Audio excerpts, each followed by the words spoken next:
देखिए आज 16.2 के ठीक आगे जो उदाहरण है उनको शुरू कर रहे हैं। एक बेलन के आधार का क्षेत्रफल 154 वर्ग सेंटीमीटर है, पढ़ा, यहाँ सॉल्यूशन में नोट कर दिया।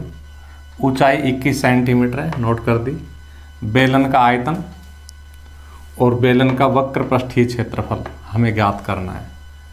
तो आर हम इससे कैलकुलेट करेंगे, क्योंकि यहाँ हम जब बेलन का आयतन निकालेंगे तो पाई, आर का मान हमें पता नहीं, ज्ञात कर लेंगे। एच का मान 21 रख देंगे। यहाँ भी आर का मान ज्ञात करेंगे, एच का मान 21 दिया ही है। तो कुल मिला के आधार के क्षेत्रफल से आर निकलेगा। तो आधार, बेलन का जो आधार होता है वो बिल्कुल ऐसा होता है जैसे मार्कर का ये आधार दिखाई दे रहा है, वृत्ताकार। तो आधार का क्षेत्रफल हो जाएगा पाई आर स्क्वायर बराबर 154। यहाँ पाई का मान रख देंगे, पाई का मान 22/7। आर हमें ज्ञात करना है बराबर 154। तो आर ज्ञात करने के लिए हम 22/7 को उधर ले जाएंगे। तो 154, 7 ऊपर चला जाएगा और 22 नीचे आ जाएगा। 22 7 154, 2 7 का वर्गमूल 1 7 हो जाएगा, क्योंकि आर स्क्वायर का आर निकालना है, यानी कि स्क्वायर हटाना है। इधर से स्क्वायर हटेगा तो उधर वर्गमूल निकलेगा। 2 7 का वर्गमूल 1 7 होता है। अब हम लिखेंगे इसलिए बेलन का आयतन, तो पाई आर स्क्वायर का मान तो 154 1 से रख देंगे सीधा डायरेक्ट, और एच का मान 21 यहाँ से रख देंगे। ठीक है, इस प्रकार से आयतन तो सीधा सीधा निकल जाएगा। अगर इस सवाल में केवल आयतन पूछा होता तो हमें कैलकुलेट भी नहीं करनी पड़ती, ये तो वहाँ के लिए कैलकुलेट की है। तो 21 चौकू 84, 21 पंजे 105 और 8 हसिल के 113, 21 एकम 21 और 13 34। इस प्रकार से बेलन का आयतन आ गया 3434 घन सेंटीमीटर। वक्र पृष्ठ 2, पाई का मान 22/7, आर का मान हमने अभी कैलकुलेट किया है 7, और एच का मान 21। इनको काट दो, 7 या 21, इन सबको गुणा कर लो। देखो ये तो हो गया 22 दूनी 44, वो हो गया 7 या 21, 21 चौकू 84 हसिल 8, फिर 21 चौकू 84 8 हसिल के 92। इस प्रकार से हमारा आयतन और वक्र पृष्ठीय क्षेत्रफल आ गया। देखो इसमें हसिल में गड़बड़ कर दी। जब हम पहाड़ा पढ़ रहे थे तो दोबारा से ये गुणा मैं दिखा देता हूँ। 21 चौकू 84, फिर 21 पंजे 105 और 8 हसिल के 113, और हसिल 13 कह दी जबकि हसिल 11 बनेगी। यहाँ 21 एकम 21 और 11 हसिल के 32 हो जाएगा। एग्जाम्पल 2 है, एक बेलन की ऊंचाई 11 सेंटीमीटर, यहाँ नोट करी। उसका वक्र पृष्ठ 968 वर्ग सेंटीमीटर, यहाँ नोट किया। बेलन की त्रिज्या ज्ञात कीजिए। बहुत सीधा सवाल है। वक्र पृष्ठ के नीचे इसका सूत्र रख देंगे। वक्र पृष्ठ होता है 2 पाई आर एच बराबर 968। इसमें वैल्यू रख देंगे 2, पाई का मान 22/7, आर हमें ज्ञात करनी है, उसने कहा है त्रिज्या ज्ञात कीजिए, और एच का मान 11 बराबर 968। अब हम आर कैलकुलेट करेंगे तो देखिए 968, 7 ऊपर जाके गुणा हो जाएगा, 2 22 और 11 भाग हो जाएंगे। किसी भी संख्या से हम इसको काट देंगे। 2 से काटेंगे तो 2 चौको 8, 2 8 16 और 2 चौको 8।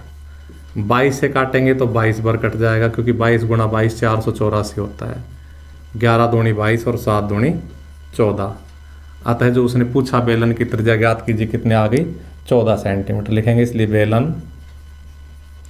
की त्रिज्या, छोटा सा सवाल है, 2 नंबर का सवाल एग्जाम में आ सकता है। देखिए तीसरा उदाहरण है कि बेलन का आयतन 448 पाई घन सेंटीमीटर। तो हमने लिखा बेलन का आयतन, नोट कर लिया, और ऊंचाई 7 सेंटीमीटर, हमने ये भी नोट कर दी। बेलन का पार्श्व पृष्ठीय क्षेत्रफल ज्ञात करो। तो हमें अब बेलन का पार्श्व पृष्ठीय क्षेत्रफल ज्ञात करना। देखो ये जो मार्कर है आपको दिखाई दे रहा होगा, ये बेलनाकारी है, और इसका ये जो है ना वक्र पृष्ठ जो होता है घूमता हुआ, ये पार्श्व पृष्ठीय क्षेत्रफल कहलाता है। पार्श्व का मतलब साइड का, बगल का। तो ये पार्श्व पृष्ठीय क्षेत्रफल है, और ये वृत्ताकार भाग है इसके। तो 2 पाई आर एच पार्श्व पृष्ठीय क्षेत्रफल का मतलब वक्र पृष्ठीय क्षेत्रफल। तो उसको निकालने के लिए हमें सूत्र लगाना पड़ेगा 2 पाई आर एच। अब देखो h तो ये रहा 7, लेकिन r नहीं है। इसका मतलब इस आयतन से पहले r कैलकुलेट होगा। तो यहाँ बेलन के आयतन के नीचे फॉर्मूला लगाएंगे, पाई आर स्क्वायर एच बराबर 448 पाई। अब इसमें देखो पाई से पाई कट जाएगा, आर हमें ज्ञात करना है और एच का मान 7 बराबर 448। तो इस प्रकार से हमारा आर स्क्वायर बराबर हो जाएगा 448 और ये 7 उधर जाके भाग हो जाएगा। 7 छिंग 42, 2 बचे, 7 चौक 28। जब हम आर निकालेंगे तो घात 2 हटाएंगे, घात 2 हटाएंगे तो उधर वर्गमूल निकलेगा और 64 का वर्गमूल हो जाएगा 8 सेंटीमीटर। अब हम यहाँ मान रख देंगे तो हमारा सवाल का सॉल्यूशन हो जाएगा। 2 पाई का मान 22/7, आर का मान मैंने अभी अभी निकाला है 8 और एच का मान 7। इसको कैलकुलेट कर दो, 7 से 7 कट जाएगा, 8 दूनी 16, 16 दूनी 32, फिर 3 हासिल के 32 और 3 35। तो इस प्रकार से ये बेलन का पार्श्व पृष्ठीय क्षेत्रफल आ जाएगा। देखिए उदाहरण 4 है, एक खोखले बेलन की ऊंचाई 21 डेसीमीटर है। तो हमने यहाँ लिख ली कि ऊंचाई 21 डेसीमीटर, इसके बाह्य एवं अंतः व्यास 10 और 6 सेंटीमीटर, 10 और 6 सेंटीमीटर है। बेलन का आयतन ज्ञात कीजिए। बेलन कैसा है? खोखला, तो हम लिखेंगे इसलिए खोखले बेलन का आयतन फॉर्मूला होता है pi R square minus R square. जब जब फॉर्मूला है मैंने आपको बोल रखा है उसको नोट कर लिया करो, एक कागज में सारे इकट्ठे हो जाएंगे। अब देखिए ये दोनों मात्रक सेंटीमीटर में है, वो डेसीमीटर में, तो उसका भी सेंटीमीटर बना दो। 10 सेंटीमीटर में 1 डेसीमीटर होता है, इसलिए इसको 10 से गुणा कर देंगे तो ये डेसीमीटर से सेंटीमीटर बन जाएगा। ये बाह्य व्यास इससे बड़ी त्रिज्या आ जाएगी, कैपिटल आर आ जाएगा, आधा कर दो 5 सेंटीमीटर। ये अंतः त्रिज्या है, इससे छोटा आर यानी कि अंतः त्रिज्या आ जाएगी अंतः व्यास से, और छोटा आर आ जाएगा 3 सेंटीमीटर, इसमें भी 2 का भाग दे दो। अब इसमें सूत्र में मान रख दो 22/7, आर का मान 5, ये एच में लगाना भूल गया सूत्र में, और छोटे आर का मान 3 और एच का मान 210। तो देखिए 7 से गुण भाग दे देंगे इसमें, 7 या 21, और हमारे पास इधर 22 है उधर 30 है, 22 या 66, 660। इसमें ए स्क्वायर माइनस बी स्क्वायर का सूत्र लगा देंगे या गुणा कर देंगे। 5 का स्क्वायर 25, 3 का स्क्वायर 9, तो 5 + 3 और 5 - 3। देखिए 660, 5 और 3 8, 5 में से 3 गए तो 2। तो हम इसको पहले 8 से गुणा कर ले, 8 छिंग 48, फिर 8 छिंग 48 और 4 हासिल के 52। अब 2 से गुणा कर दे, 2 अट्ठे 16, 2 दूनी 4 और 1 5 और 2 पंजे 10। तो इस प्रकार से उस खोखले बेलन का आयतन आ गया। देखिए एग्जाम्पल 5 है, एक बेलन की त्रिज्या और ऊंचाई का अनुपात 1:3 है। तो हमने नोट किया इसको। यदि बेलन का आयतन 32-34 घन सेंटीमीटर हमने नोट किया। बेलन का संपूर्ण पृष्ठीय क्षेत्रफल ज्ञात कीजिए। तो इसमें हमें आर और एच चाहिएगा, इसलिए हम इन कंडीशनों से आर और एच निकालेंगे। तो आपको पहले भी बताया है कि जब जब हमसे अनुपात दे दे तो हम मान लेते हैं उनके अनुपात के सहारे x लगा के, इसलिए माना r बराबर तो 1x यानी कि x और h बराबर 3x।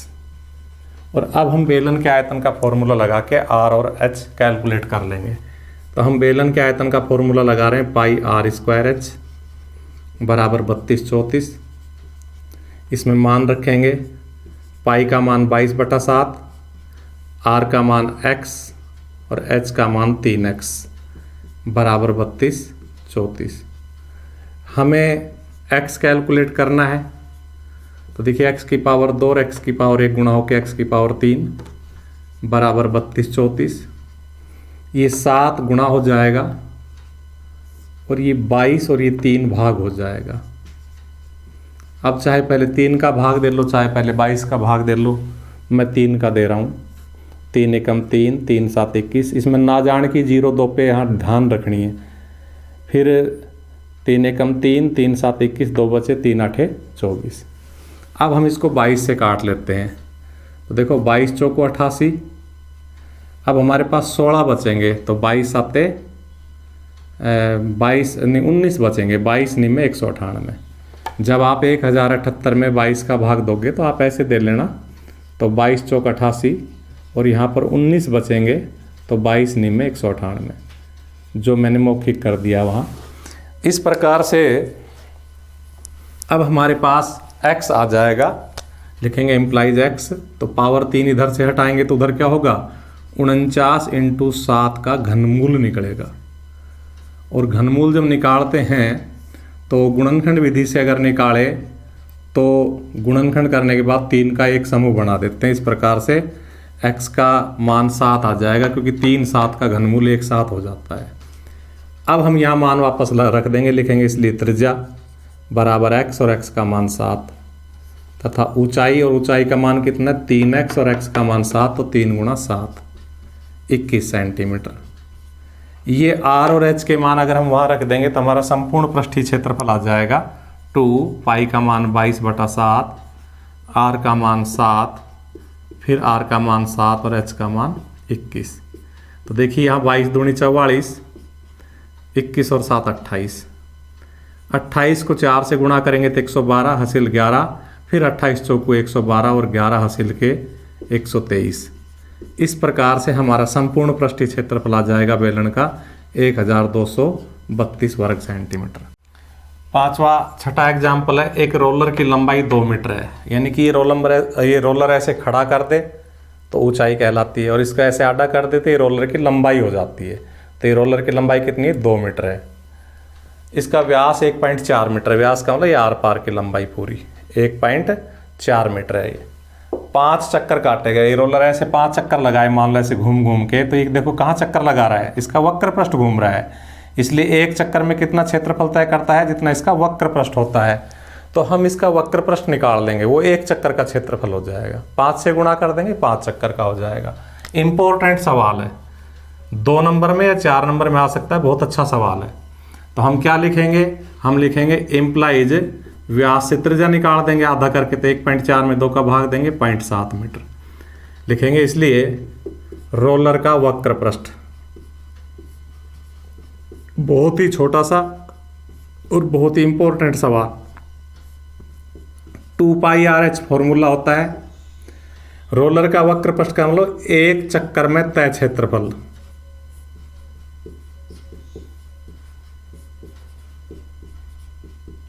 तो 2 पाई का मान 22/7, r का मान 0.7, यहाँ से h का मान 2, 7 से 7 कट के 0.1, और अब हम 5 चक्कर का क्षेत्रफल निकाल देंगे, इसलिए 5 चक्कर में क्षेत्रफल समतल करेगा, क्योंकि जब रोलर चलता है तो क्षेत्रफल जो होता है जहाँ चलता है वो समतल हो जाता है, तो समतल करेगा। समतल करने के लिए ही रोलर चलाया जाता है। तो देखो इनको गुणा कर रहा हूँ मैं, 2 दूनी 4, 22 चौका 88, इन सब की गुणा हुई 8.8, जो हमने लिख रखा है इनकी गुणा। और अब इसको 5 से क्यों गुणा करेंगे, क्योंकि हमें 5 चक्कर का ज्ञात करना है। तो 5 8 40 हासिल 4, 5 8 40 और 4 44, तो वो 44 वर्ग मीटर क्षेत्रफल समतल करेगा।